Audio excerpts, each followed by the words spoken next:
지난 2014년에 개봉된 영화 가운데 암살이라고 하는 영화가 있어요. 여러분 다 보셨나요? 네, 암살. 일제하에서 독립운동가들이 그 조선군 사령관과 그다음에 악질 친일파들을 암살하는 내용이죠. 그 극중 인물 중에 염석진이라는 사람이 있어요. 이정재 씨가 그 역을 했었죠. 처음에는 원래 독립운동을 하던 사람이었는데 그만 중간에 종로 경찰서에 체포가 됩니다. 체포가 돼서 그 신문을 봤던 중에 변절을 해요. 그래서 일제에 밀정이 됩니다. 이중 스파이를 하다가 어느 순간 다시 그냥 일본 헌병 수사관이 되죠. 그랬다가 해방이 돼요. 해방이 되고 난 후에 이런저런 경로를 통해서 그가 다시 경찰관이 됐고, 그리고 나서 그 이후에 반민특위, 즉 친일파들을 청산하는 반민특위 재판정이 생겼고, 그 재판정에 피고로 섰다가 증거 불충분으로 석방되죠. 석방된 그 염석진에게 그 주인공인 안옥윤이라고 하는 여성이 있어요. 누구죠? 예, 다 알잖아요. 전지현이 가서 총을 겨누면서 얘기하죠. 왜 동지를 죽였느냐? 왜 동지들을 배신했느냐? 왜 동지를 배신했느냐 물으니까 그때 염석진이 이렇게 대답해요. 몰랐으니까. 해방이 진짜 될지 몰랐으니까. 해방이 될 줄 알았으면 내가 그랬겠나? 그렇게 대답을 하죠. 제가 그 대사를 들으면서 그 어떤 다른 말들, 그 영화 중에 어떤 다른 애국지사들이 얘기했던 멋있는 말들, 그 어떤 말보다 그 말이, 그 염석진의 마지막 고백이 저의 마음속에 묵직하게 다가왔습니다. 왜냐하면 사실은 그 당시 이 땅에 살았던 대부분의 사람들이 일제의 억압, 일제의 차별에 분개하면서도 세월이 흐르면서 점차 거기에 고개를 숙이고 타협하고 변절하고 그리고 동화되어 가며 살았거든요. 사실은 이것이 우리의 불편한 진실이기도 하죠. 대부분의 사람들이 그랬습니다. 혹시 그 모습이 내 모습은 아닐까? 이 시대를 살아가는 내 모습은 아닐까? 혹시 이 불편한 진실이 오늘 우리에게도 있는 것은 아닐까? 우리 예수 믿는 사람들 보면 특별히 우리는 하나님의 나라를 기다리는 사람들입니다. 우리는 이 세상이 끝이 아님을 알고 있잖아요. 이 세상이 끝나면 하나님 나라가 시작된다는 것을 알고 있는 사람들, 영원한 하나님의 나라가 있음을 알고 있어요. 그런데 그것을 알고 있으면서도, 분명히 하나님 나라가 온다는 걸 알고 있으면서도 여전히 오늘 우리의 삶을 보면 이 세상을 향해서 우리의 마음을 다 빼앗겨 버린, 어쩌면 이 세상의 무게 때문에, 이 세상이 주는 무게 때문에 그 무게에 눌려서 하나님 나라를 바라보지 못하고 있는 것은 아닌가. 세상이 바쁘고 세상 살기가 힘들다는 이유 때문에 혹시 하나님 나라, 그 나라를 뒤로 미루고 살고 있는 것은 아닌가. 그러다가 우리가 이 세상 우리의 인생 마치고 하나님 앞에 갔을 때, 그때 하나님 앞에서 혹시 하나님 앞에서 우리의 대답이 몰랐어요. 이 날이 진짜 올 줄 몰랐어요. 이 날이 진짜로 이렇게 빨리 올 줄 몰랐어요. 알았더라면, 미리 알았더라면, 혹시 이렇게 변명할 수밖에 없는 삶을 우리가 살고 있는 것은 아닌지 한번 오늘 우리의 모습을 돌아보고 우리의 삶이 그 영원한 하나님 나라를 준비할 수 있는 그 나라, 하나님의 나라를 준비해가는 그러한 저와 여러분들 될 수 있기를 바랍니다. 오늘 본문이 오늘 우리에게 이에 대한 도전을 주고 있죠. 1절을 보겠습니다. 1절 보면 이렇게 시작해요. 또 내가 보니 보라, 어린 양이 시온산에 섰고 그와 함께 14만 4천이 있는데 그들의 이마에는 어린 양의 이름과 그 아버지의 이름을 쓴 것이 있더라. 어떻게 시작합니까? 또 내가 보니, 이렇게 시작해요. 여러분, 이거는 요한계시록의 전형적인 문체예요. 내가 보니. 근데 이렇게 끝나지 않아요. 내가 보니 보라, 이렇게 연결돼요. 그러니까 한 번 더 감탄하는 거예요. 한 번 더 놀라는 거예요. 한 번 더 어떤 감동이 있는 거예요. 어떤 감정적인 변화가 그 안에 있어요. 그 변화가 뭘까? 그 변화의 중심에는 어린 양이 있어요. 어린 양이 시온산에 있는 거예요. 그걸 보니까 놀라는 거. 왜 놀랄까요? 왜 놀랄까요? 그 어린 양이 누가? 예수님이시거든. 예수님께서 우리의 제물이 되셔서 십자가에 죽으시고 부활하시고 승천하셨어요. 승천하시면서 주님이 뭐라고 말씀하셨죠? 너희가 본 그대로 내가 다시 올 것이다. 그대로 다시 올 것이다 라고 말씀하셨거든요. 그 말씀이 이루어져서 지금 그 어린 양 되시는 예수님이 시온산에 다시 오신 거라고요. 그 모습을 보니까 주님이 오셨구나. 이것에 대한 감동이 거기에 있는 거예요. 그래서 보아라 이렇게 되는 거예요. 그런데 그것뿐이 아니에요. 거기에 더 감사한 게 있어요. 더 감사한 게 있는데 거기에 예수님만 있는 게 아니라 거기 옆에 사람들이 있는데 사람들이 14만 4천 명이에요. 다 쉬어봤을까요? 14만 4천 명 다 하시면 한참 걸릴 텐데. 근데 여러분 14만 4천 명, 이 유명한 14만 4천 명이 여기 나와요. 여러분들은 지금 청년들은 잘 모르겠지만 그 한참 전에 보면 이 14만 4천 명이 유명한 이단의 구호였어요. 여호와의 증인이라고 하는 이단에서 자 14만 4천 명이 구원받는데 TO가 얼마 안 남았습니다. 그거예요. 이제 14만 4천 명이 곧 다 찹니다. 그러니까 빨리 오십시오. 자기네 그 여호와의 증인에 와야 14만 4천 명에 들어올 수 있습니다. 이렇게 호객 행위를 했거든요. 이런 데 속지 마세요. 여러분 특별히 요한계시록에 나오는 숫자는요, 숫자에 속지 마세요. 사람들이 이상하게 숫자에 잘 속아요. 요한계시록에 나오는 모든 숫자는 상징이에요. 그것을 그대로 받아들이면 문제가 얼마나 심각한지 몰라요. 여기 왜 14만 4천 명일까요? 구약의 12지파, 그러니까 구원받은 사람들, 하나님의 백성들을 상징하는 12지파, 신약에는 12제자, 12사도를 시작으로 해서 되어지는 신약의 교회, 그러니까 구약과 신약의 교회, 거기에서 구원받은 하나님의 사람들 12에다 12를 곱해요. 왜 곱할까요? 그게 최대치니까. 더하는 것보다 곱해야 더 많아지니까. 거기에 곱하기 1000을 해요. 1000은 한 공동체를 이루는 단위예요. 많다라고 하는 의미도 있어요. 1000을 곱하니까 14만 4천이 되는 거니까 이건 상징적인 숫자예요. 어떤 상징적인 숫자요? 신약과 구약의 구원받은 하나님의 백성들을 얘기하는 거예요. 근데 이 14만 4천 명의 모습을 보니까 이마에 하나님의 이름이 새겨져 있다. 이름을 써놨다라는 거야. 이름 써놨다. 그 다음에 인을 쳤다. 이 성경에 나오는 구약 성경, 특별히 요한계시록에 나오는 이 말씀은요, 너는 내 것이다라고 하는 거야. 옛날에는 내 것이라고 하는 어떤 등기가 별로 없을 때니까, 서류가 없을 때니까 그 짐승을 사거나 노비를 사면 내 거라고, 너는 내 거다라고 하는 그 어떤 증명을 하기 위해서 거기 낙인을 찍었어요. 불도장을 찍었다고요. 너는 내 거다라고 불도장을 찍어 그걸 인친다고 해요. 인친다고 하는 것은 너는 내 거다라는 거예요. 하나님께서 그렇게 인치셨다는 거니까 하나님께 속한 사람들이라는 거예요. 이 14만 4천 명에 대해서 어떤 사람들인지 조금 뒤로 가보면 4절 5절에서 잘 설명해요. 4절에 보면 이 사람들은 여자와 더불어 더럽히지 아니하고 순결한 자라, 어린 양이 어디로 인도하든지 따라가는 자며 사람 가운데서 속량함을 받아 처음 익은 열매로 하나님과 어린 양에게 속한 자들이니. 그러니까 이 사람들이 어떤 사람인가 하면 조금 더 자세히 설명하는데, 여자와 더불어 더럽히지 않은 순결한 자다. 여기 나오는 여자는 진짜 여자가 아니라 바벨론이에요. 세상 사람들인 거야. 세상에 마음 뺏기지 않았다. 우상 숭배하지 않았다.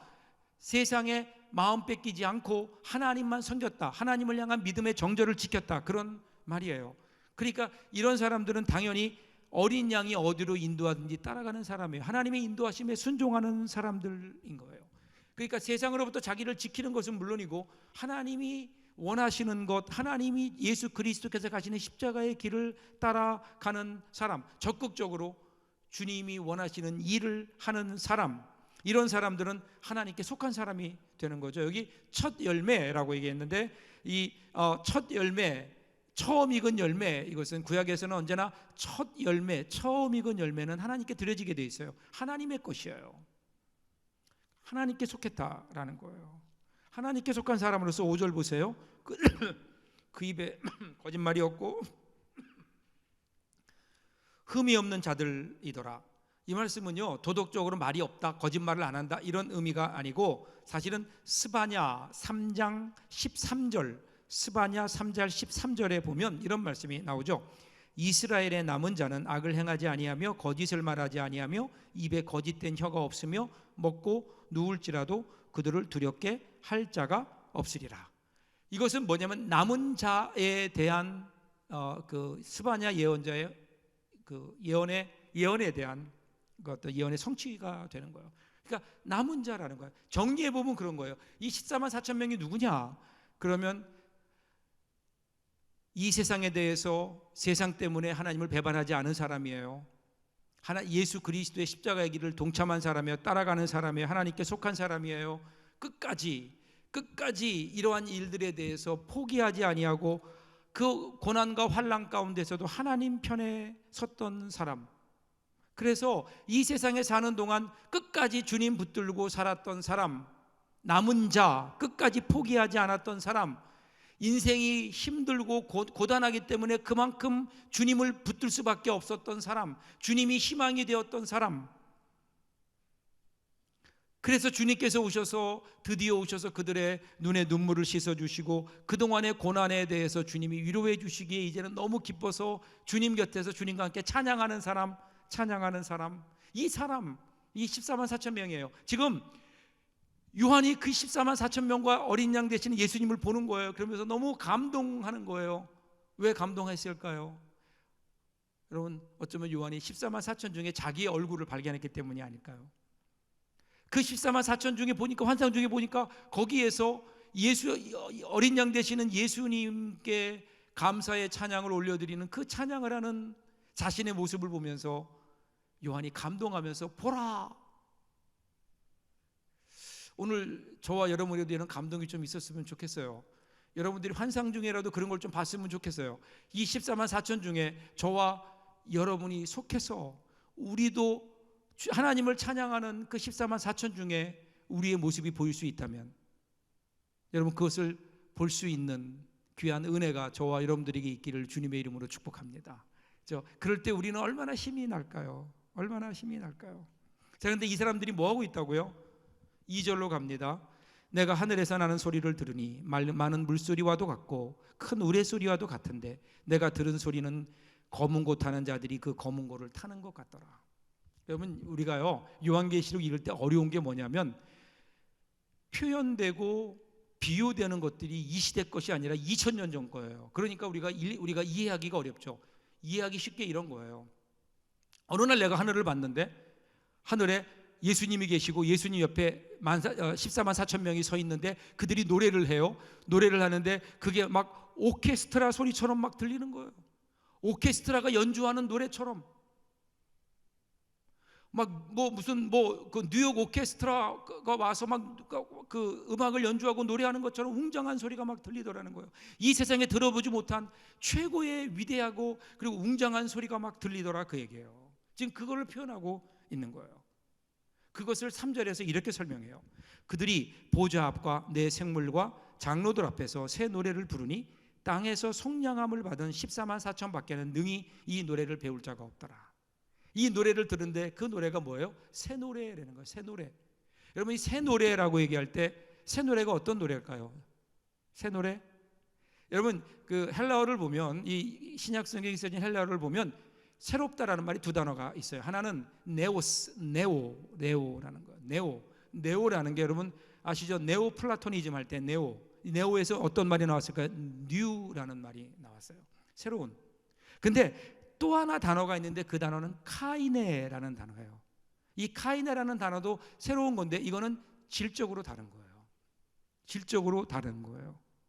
그러니까 여기에서 사도 요한은 이 새 노래라고 할 때 네오를 쓰지 않고 카이네라는 단어를 써요. 그러니까 질적으로 다른 거예요. 새로운 노래가 아닌 거예요. 뉴송, 신곡이 아니라는 거예요.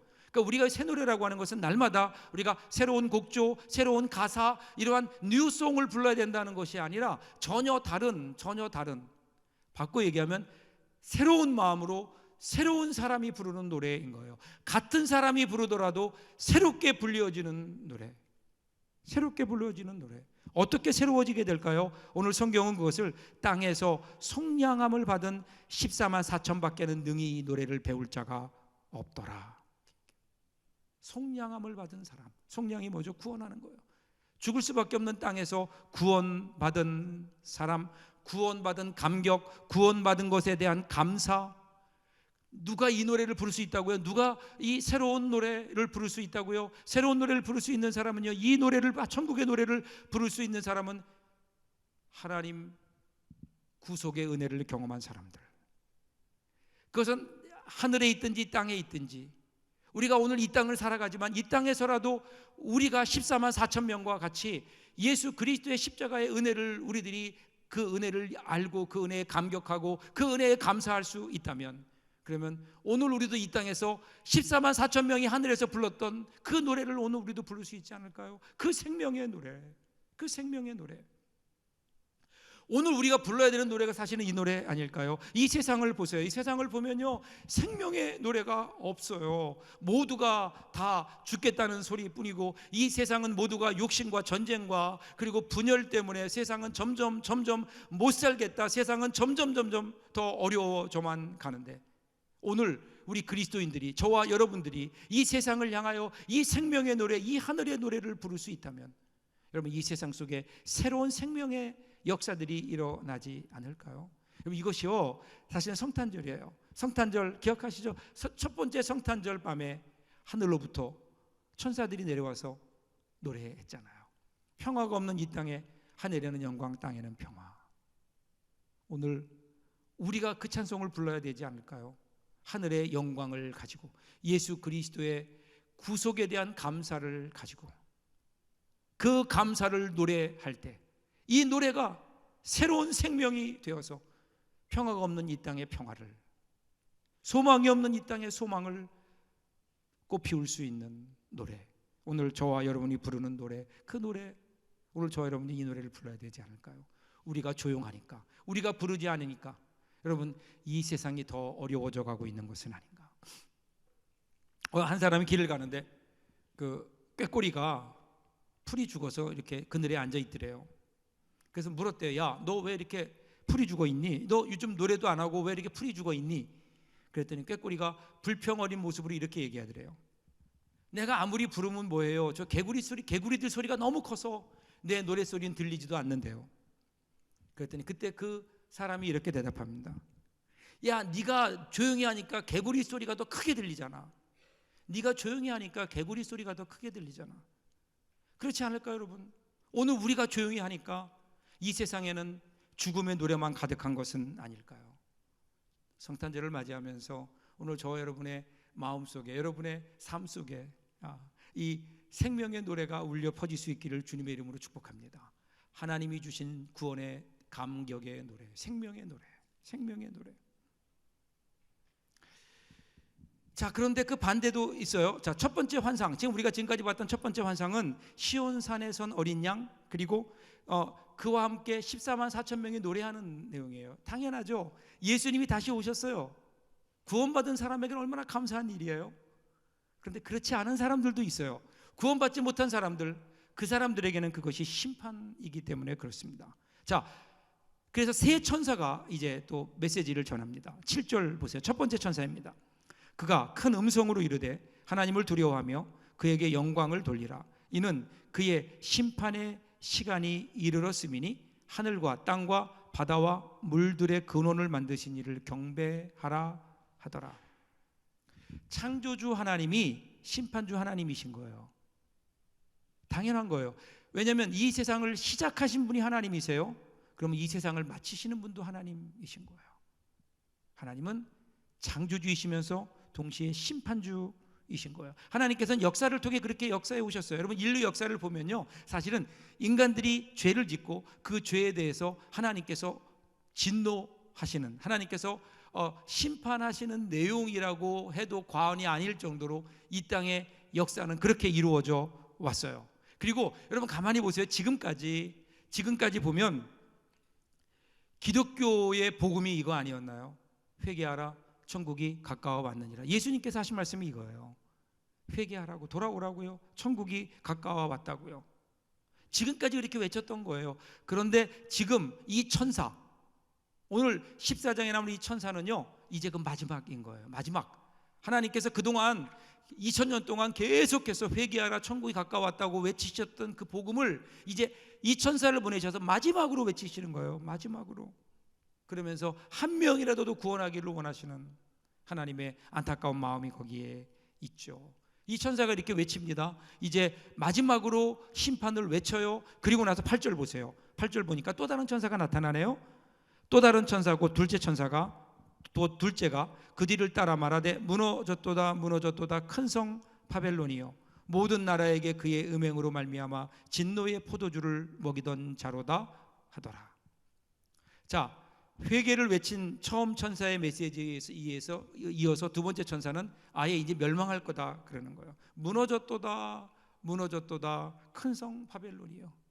바벨론이 어디일까요? 과거에 있었던 역사가 아닌 거예요. 바벨론은 언제나 하나님의 역사를 방해하는 이 세상의 세력을 얘기할 때 바벨론 그렇게 성경에서 얘기해요. 특별히 바벨론 포로에서 돌아온 이스라엘 백성들에게 바벨론은, 특별히 바벨론이라고 하는 나라는 그런 나라였어요. 그 당시 교회, 지금부터 2000년 전 초대교회의 바벨론은 당연히 로마 제국이었죠. 강성한 로마 제국, 영원히 망하지 않을 것 같은 로마 제국. 그런데 뭐라고 지금 얘기하는 거예요? 무너졌도다 무너졌도다 큰 성 바벨론이요. 무너진다는 겁니다. 이 세상의 나라가 영원하지 않다. 영원하지 않다. 그런데 이 바벨론이라고 하는 앞에 수식어가 붙어요. 그게 뭐죠? 큰 성 바벨론 이렇게 나와요. 왜 크다 그랬을까요? 왜 큰 성이라 그랬을까요? 크거든요. 정말 크거든요. 그리고 크게 보이거든요. 크게 보여요. 사람들이 볼 때 두려울 정도로 커 보여요. 큰 거예요. 크게 보여요. 여러분은 어떻습니까? 여러분 솔직히 한번 속으로 대답해 보세요. 여러분이 볼 때 하나님이 커 보입니까? 아니면 이 세상이 커 보입니까? 여러분에게 다시 물을게요. 여러분에게 물어보면 여러분에게 하나님이 더 중요합니까? 아니면 여러분이 이 세상이 더 중요합니까? 이 질문인 거예요. 이 세상이 좀 애매한가요? 그러면 하나님이 여러분에게 더 중요하다고 생각합니까? 여러분의 직장이 더 중요하고 여러분의 미래가 더 중요합니까?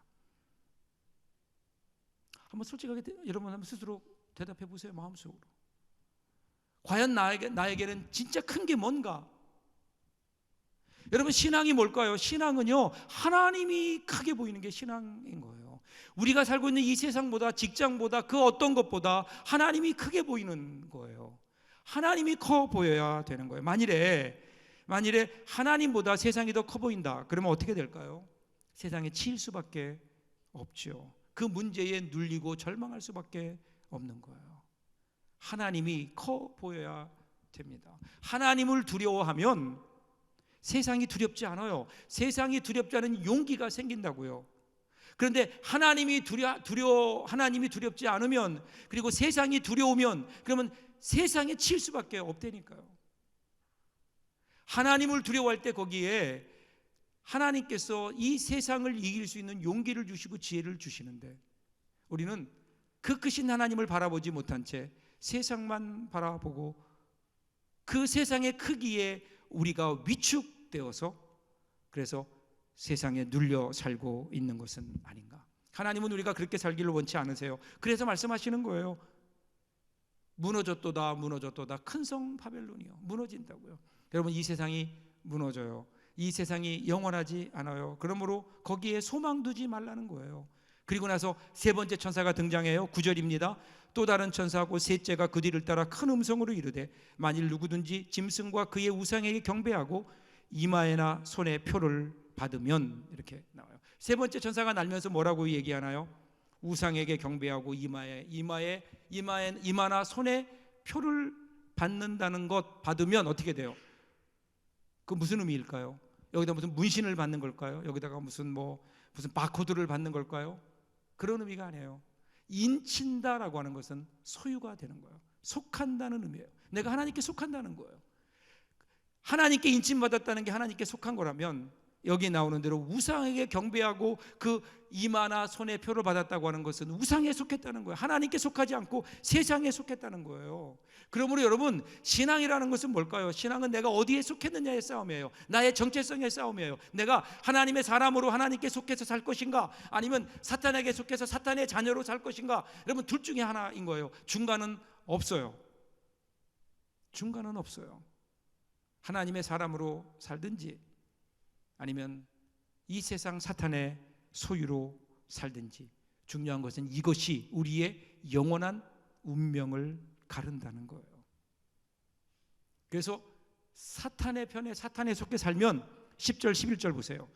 그도 하나님의 진노의 포도주를 마시리니 그 진노의 잔에 섞인 것이 없이 부은 포도주라. 거룩한 천사들 앞과 어린 양 앞에서 불과 유황으로 고난을 받으리니 그 고난의 연기가 세세토록 올라가리로다. 짐승과 그의 우상에게 경배하고 그의 이름표를 받는 자는 누구든지 밤낮 쉼을 얻지 못하리라 하더라. 지금 외치고 있는 거예요. 세상에 속해서 세상의 쾌락에 취해서 세상을 따라 사는 사람들, 하나님의 진노의 잔을 마실 것이다. 하나님의 진노의 포도주 잔을 마실 것이다. 그런데 그들이 마시는 포도주에는 진노 외에는 아무것도 없다는 거예요. 이게 무슨 얘기일까요? 그냥 진노밖에 없다는 거예요. 지금은요, 지금 하나님께서 우리에게 진노하세요. 여러분이 잘못하면, 지금은 아직도 기회가 있어서 여러분이 잘못하면 하나님께서 여러분들에게 진노하세요. 그런데 그 진노는 끝이 아니에요. 진노 외에 다른 것이 있어요. 하나님의 은혜가 있어요. 왜 하나님께서 여러분에게 진노하시는가 하면, 진노하심으로 여러분을 멸망시키려는 게 아니라 지금은 진노하심으로 여러분이 깨달아서 하나님께 돌아오기를 원하시는 거예요. 하나님의 자비하심이 그 진노 안에 녹아 있어요. 그래서 하나님께서 우리에게 기회를 주시는 거라고요. 그런데 마지막 때는 그렇지 않을 때가 있다는 거예요. 언제까지 그 기회가 영원히 열려지지 않아요. 그러기에 오늘 우리는 기회가 있을 때 이 땅에서 하나님 말씀대로 좀 살아라. 하나님 뜻대로 살아라. 세상에 취해 살지 말고 영원한 하나님 나라를 위해 살아라. 지금 오늘 사도 요한은 우리에게 이렇게 강력하게 이야기하고 있어요. 세상에 취해 살지 말라고요. 세상의 이익 따라 살지 말라고요. 이 세상 가치 따라 살지 말라고요. 하나님 나라와 의를 위해서 좀 살라고요. 오늘 살아갈 때, 오늘 나에게 좀 손해가 되더라도, 오늘 그것이 이 세상의 가치로 볼 때는 좀 어리석은 것이 되더라도 하나님이 원하시는 일이라면 그 하나님을 위해서, 하나님의 영광을 위해서, 하나님의 뜻에 순종하며 오늘 우리가 그것을 감당해내는, 여러분, 이것이 오늘 이 시대를 살아가는 오늘 우리들의 모습이 아닐까요? 여러분들은 하나님 말씀에 순종하기 위해서 무엇을 과연 우리가 희생하고 있습니까? 제가 벌써 한참 전이네요. 1984년인가요? 그 의정부에 있는 한 조그만 교회 전도사로 간 적이 있어요. 그래서 그때 제가 전도사를 했는데 중고등부 청년부를 맡아서 그때 제가 지도한 적이 있는데, 거기에 고등학교 2학년 학생이 전도가 돼서 왔어요. 처음으로 예수를 믿는 거예요. 근데 예수를 믿는데 참 은혜를 받고, 그리고 구원에 대한 경험을 하고 너무너무 감사하게 신앙생활을 잘하는데, 한 번은 성경 공부를 이렇게 하는데 그룹 성경 공부하면서 기도 제목을 좀 얘기하라 그랬어요.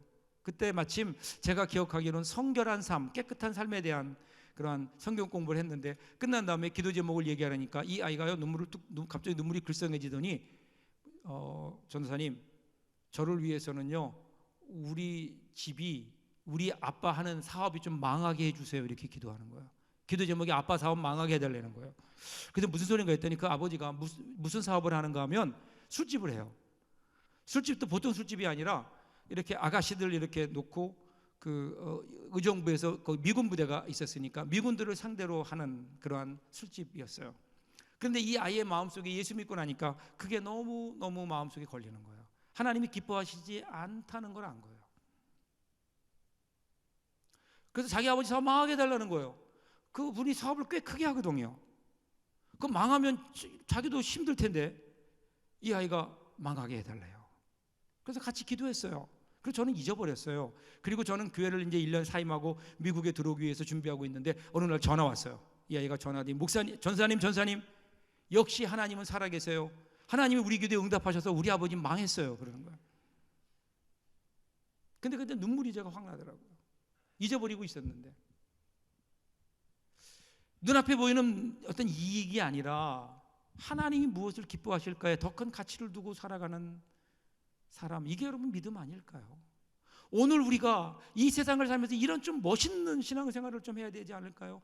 세상 사람과 똑같이 그런 똑같은 가치관을 가지고 눈에 보이는 가치들을 따라 살기보다 눈에 보이지 않지만 영원한 하나님 나라, 그 하나님 나라를 위해 살아가는 그것이 여러분 믿음이 아닐까? 이것을 마지막 12절에서 이렇게 얘기해요. 성도들의 인내가 여기 있나니 그들은 하나님의 계명과 예수에 대한 믿음을 지키는 자니라. 인내라는 게 뭘까요?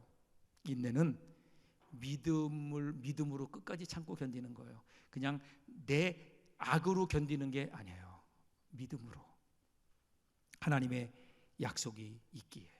여러분, 이 세상 살아갈 때 예수 믿는 사람으로 산다는 거 쉬운 일이 아니에요. 사탄이 이렇게 저렇게 많이 공격할 거예요. 때로는 환난도 있을 거예요. 그럼에도 불구하고 우리가 이 믿음의 길을 포기할 수 없는 이유가 있다면 뭘까요?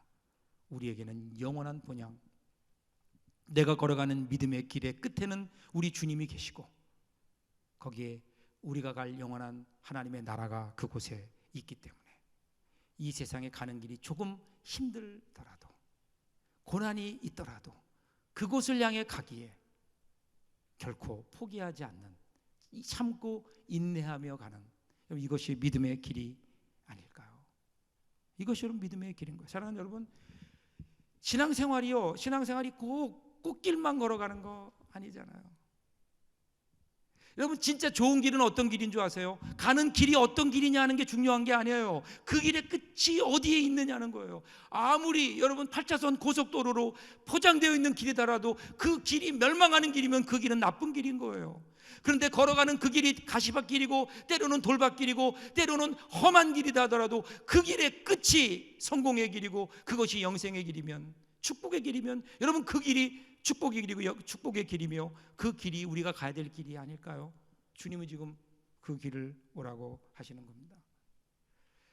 우리가 인생 살다 보면 힘들 때도 있어요. 그러면 고난이 힘든 이유는 어디에 있을까요? 고난 자체도 힘든 것도 있지만 왜 나에게 이런 고난이 있는지 이유라도 알았으면 좋겠네요. 근데 이유도 몰라요. 그냥 나에게 인생에 고난이 있어요.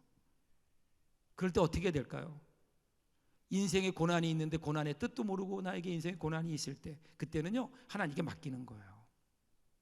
여러분, 고난 그러면 떠오르는 사람 누구죠? 구약의 욥이 고난 당할 때 뭐라 그랬어요? 내가 가는 길을 주님이 아십니다. 그리고 주님께서는 나를 단련하신 후에 나를 순금처럼 만들어 주실 겁니다. 이렇게 고백하잖아요. 욥이 이런 고백을 하는 거라고요. 지금 고난이 있어요. 고난의 원인이 뭔지 모르겠어요. 그런데 알 필요도 없다는 거예요. 왜냐하면 하나님이 아신다는 거예요. 나를 인도하시는 하나님이 아시기 때문에 내가 알 필요도 없다는 거예요. 하나님이 알아서 인도해 주실 거다. 지금 내가 걸어가는 길이 비록 힘들고 어려운 길이지만 결국은, 그런데 내가 아는 것 한 가지 분명한 것은 결론이에요. 하나님은 나를 순금처럼 만들어 가실 것이다. 오늘 내가 걸어가는 길이 어떤지 모르겠지만, 앞으로 남은 내 인생길이 어떤 길인지 모르지만 내가 아는 분명한 한 가지 하나, 그것은 하나님께서 결국은 나를 인도하실 것이고 하나님이 나를 붙들어 주실 것이고 영원한 하나님 나라에 도달하게 하실 것이다. 그래서 나로 하여금 승리하게 하실 것이다. 이것이 오늘 우리가 갖는 분명한 믿음이 아닐까요? 그래서 우리는요 결론을 알고 가는 사람들이에요. 결론. 세상 사람들은 왜 불안해하는가 하면요, 결론을 몰라요. 인생의 끝이 무엇인지를 몰라요. 근데 우리는 알잖아요. 하나님의 나라 있잖아요. 거기에 천국이 있잖아요. 우리 주님이 거기 기다리고 계시잖아요. 그럼 됐잖아요. 가는 길이 좀 힘들어도 인내하며 그것을 바라보며 가야 되지 않을까요? 지난번에 여러분 그 최수정 장로님, 하이라 권사님 모셨을 때 간증 들으셨죠? 간증 듣는데 그 하이라 권사님이 그런 개인적으로 저희 그런 얘기했어요. 남편에게 가장 고마운 게 15년 동안을 기다려준 거래요. 최수정 장로님은 원래부터 교회 다녔는데 시집을 왔는데 교회를 안 나가니까, 그런데 15년 동안을 기다려주는데 교회 가자는 얘기 한마디도 안 하고 15년을 기다렸대요. 그런데 재밌는 건 또 하나 있어요. 한 번도 자기가 교회에 나온다는 사실을 포기한 적도 없대요. 한 번도 포기한 적은 없는데, 얼굴을 보니까 포기하지 않았는데 한 번도 교회 나오라는 얘기는 안 했대요. 그래서 제가 물었어요. 어떻게 그럴 수 있었냐고. 그랬더니 뭐라는 줄 아세요? 믿음이 있었대요. 하나님께서 인도해 주실 거라는 믿음. 그래서 인내할 수 있었대요. 여러분, 믿음이 있으면 인내하는 거예요. 하늘나라에 대한 믿음, 내 인생의 끝에 우리 주님이 계신다, 천국에 대한 믿음. 그러면 오늘 조금 힘들어도 우리가 이겨낼 수 있지 않을까요?